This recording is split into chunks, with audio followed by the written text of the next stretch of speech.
Now, we all know Jaguar's XE compact luxury sedan, which is basically the British manufacturer's answer to the BMW 3 Series, Mercedes C-Class, Audi A4. Well, it's come in for a facelift. There's been lots of changes to the front and the rear end, and also the interior is completely new. The main news for Australia is though they've drastically simplified the range. There's only one 2-litre turbo engine available, but it's the top of the range version with 221 kilowatts. It promises to be pretty quick. We're here in the hills of southern France to give it a drive, so let's get out there and give it a go. First up though, let's talk money. The simplified lineup means there's really only two models, the SE at around $66,000 and the higher spec HSE costing closer to $72,000. Those prices are obviously a bit higher than the XE's rivals' entry points, but then you get the top spec engine straight off the bat. Both models come with the R-Dynamic dress-up kit as standard, and there's quite a bit of gear to go with it. Stuff like 18-inch wheels, LED headlights and electric leather seats are standard on the SE, while the HSE adds to that 19-inch alloys, blind spot assist, a better stereo system, a powered steering column and more. And of course there are various option packs available to deplete the bank balance. The diesel engine has been dropped, there's no lower powered petrol engine as there is in Europe, and the 8-speed auto is the only transmission choice.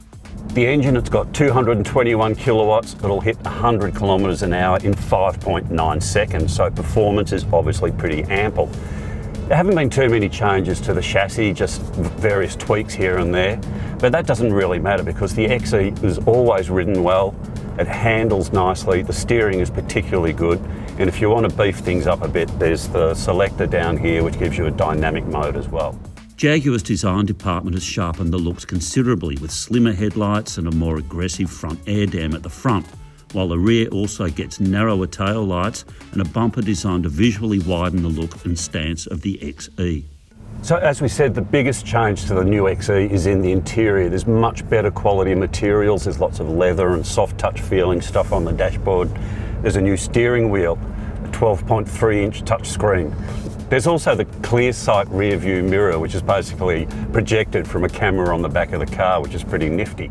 Because it's the smallest of Jaguar's sedan lineup, you wouldn't expect acres of room inside. And yes, rear seat leg room is a bit tight and the boot is pretty narrow as well. Driver and front seat passenger are treated well, however, with extra space in the door pockets for a decent-sized water bottle and a handy ledge below the centre stack that doubles as a wireless phone charger. So what you've got is basically a pretty handy, sporty small sedan, which is comfortable as well. It really gives you the best of both worlds when it comes to performance and luxury. The upgraded XE arrives in Australia in August and will most likely boost sales and maybe even steal some of its better-known German rivals.